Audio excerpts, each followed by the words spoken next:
All right, coming your way on the San Francisco 49ers report, the latest 49ers injury news heading into the final week of the regular season, Week 18 against the Arizona Cardinals. A reminder, of course, we're going to be doing a watch party for this game to round out the regular season to get geared up for the playoffs, so I hope you all join us. Make sure you subscribe. We picked up 1,200 subscribers during our Raiders watch party with 120,000 people joining us.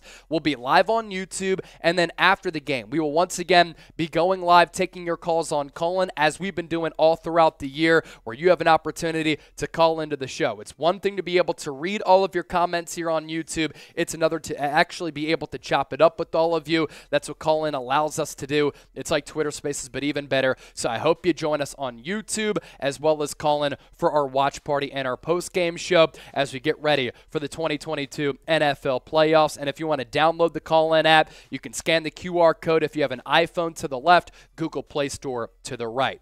Let's get to the latest Niners injury news here. We start with Christian McCaffrey, and he arguably had his best game as a Niner against the Raiders on Sunday. He was fantastic on the ground, through the air, and during that game, he got a little bit banged up. And let me say this about Raiders-Niners. This is a game that should be played every single year. I'm still living off the high of that game because it was so exciting, and it was so intense. And for Christian McCaffrey, during that game, suffered a mild ankle sprain. That's what the team is calling it. He is listed as day-to-day in this lead-up against the Cardinals. San Francisco 9-0 in games that he starts. They are 9-1. That lone loss since he got traded to the Niners when he first played for San Francisco against the Kansas City Chiefs, and he had a season-high 193 scrimmage yards against the Raiders in the desert. And with what Christian McCaffrey has been able to do, he's unlocked a different element to this offense. He's added a level of versatility, playmaking, and just this dynamic element that really is so special. And he's one of the most gifted football players that I've ever seen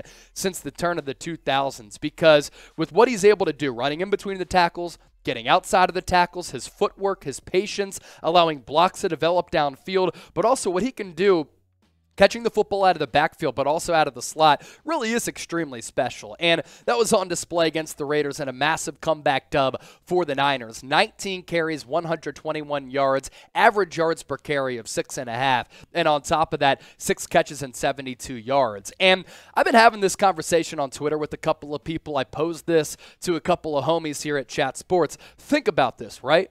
Is the Christian McCaffrey trade the most impactful in-season trade in the history of the NFL?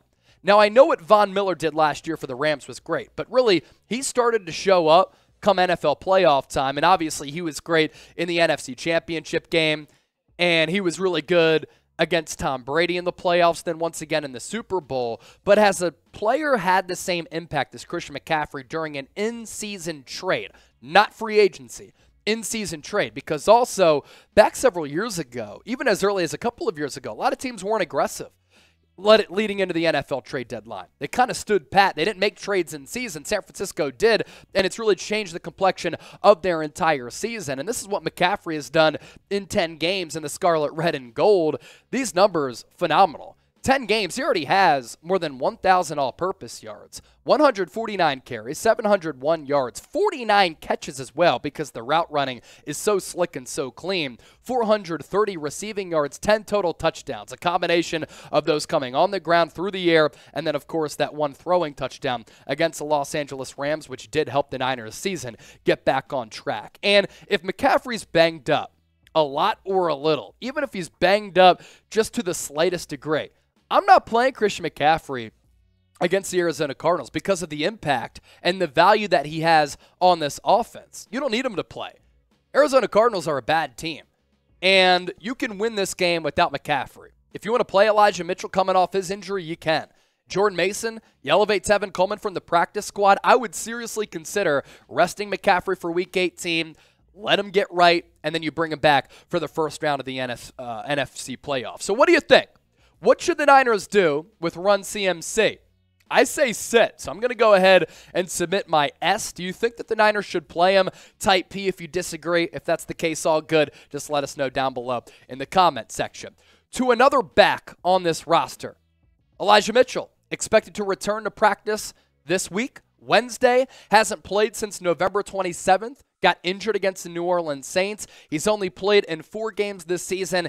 He is eligible and could play on Sunday because his practice window was activated. It really all comes down to the health of Elijah Mitchell. And speaking of his health, when he's healthy, he's great. He's one of the best backup running backs in the NFL, and when healthy, he can be a legitimate bell cow number 1. But unfortunately for him, he's been a little bit brittle, so he has been able to have that bell cow type of name because he continues to go down with injuries. A couple of last year, 2 knee injuries this year. But when he's on the field, his career stats in 15 games, this is basically an entire season, they're phenomenal numbers here. And I love his precision. I love how quickly he hits the hole. I love his ability to really eye where the blockers are going and pick up positive yards, even when it looks as though it's going to be a negative play. For him, over the course of 15 games, to run for nearly 1,200 yards, that goes to show you how good of a running back he is. And if he's able to be the number 2 behind Christian McCaffrey throughout the playoffs, it's yet another weapon on this Niners offense. Another reminder, make sure you join us for our watch party on Sunday. San Francisco playing host to the Arizona Cardinals. Their final tune-up for the playoffs will also be live on call-in after the game, where you have an opportunity to call into the show. More injury news to get to as the Niners a little bit banged up, as we said, after that game against the Raiders. Aaron Banks, great news here. Why is that? Well, the original thought was that he suffered an MCL sprain. That could have kept him out for the rest of the playoffs. And for Aaron Banks, he's been great this year. Instead of the MCL sprain, it's just a knee sprain. So at the most, or at the very least, I guess I should say, he's going to miss Sunday's game against the Arizona Cardinals. Beyond that, though, it sounds as though he does have an opportunity to maybe come back for the first round of the playoffs, or if the Niners get that number 1 seed, maybe he can come back for home field advantage in the divisional round of the playoffs. But at least it's not an MCL sprain. And for Aaron Banks, pretty wild developmental story for him. Played 5 snaps last year, and this year taken over for Laken Tomlinson. Tomlinson's been a flop for the New York Jets, and Aaron Banks has been great. Flanked to Trent Williams, 969 offensive snaps, 526 pass blocking snaps this year, just 5 penalties, 1 sack allowed, only 2 hits allowed on the turnstile at that quarterback position for the Niners this year, and just 25 total pressures. And this is a credit to him for getting his body in a position for him to be in better shape. It's a credit to this offensive system for bringing the best out of offensive linemen, because Jake Brendel has also played good as an inexperienced guy, but also Chris Forrester, the offensive line coach for the Niners. Aaron Banks was a second-round pick in 2021. He played 5 snaps as a rookie. He looked lost in the NFL preseason, and because of that, barely played at all during his rookie campaign. So from that to being a pivotal member of this offensive line and playing at a legitimate Pro Bowl level, Aaron Banks could be the left guard for this team for many, many years ahead. As for Dre Greenlaw, just like Aaron Banks, positive development here on the injury front.